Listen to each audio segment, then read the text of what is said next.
give your honest opinion. Do you think right now it's a smart move for somebody to go full-time with eBay? I don't think it's a bad idea, but you have to be in the right situation. You can't be a new person that just started 2 weeks ago and be like, I want to do this full time.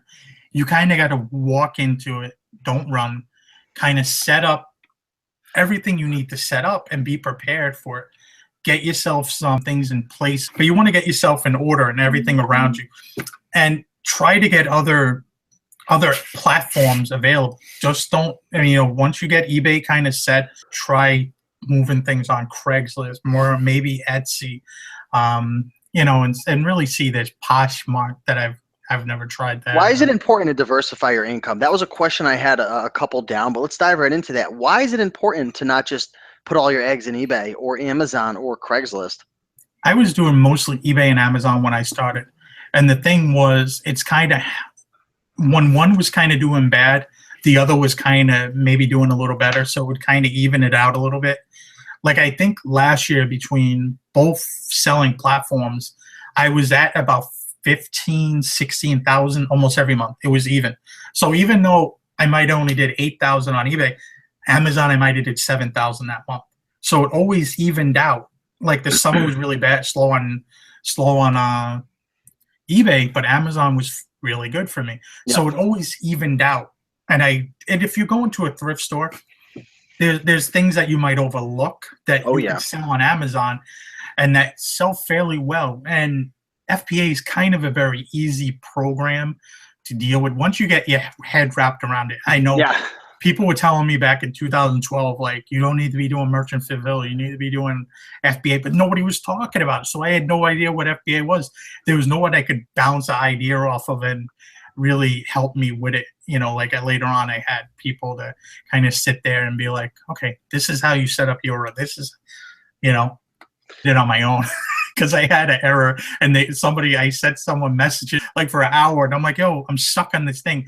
And they kept on hitting where it says like, use UPS or use another shipper. I kept on putting down use another shipper, but I didn't understand like how it was working. Is there a magic number in terms of how many items you have to have listed in order to make those big sales? I had about anywhere between 800 and 1,000 listings, but I'm more of a long tail seller.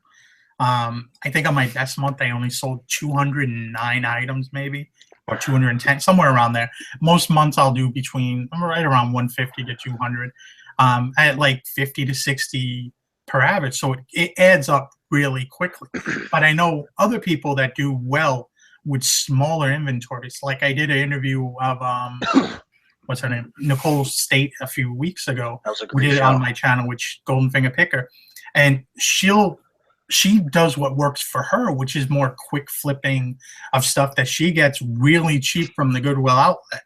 So she's able to make more than me, actually. She does like 15,000 a month sometimes, and it's like unreal how much she makes.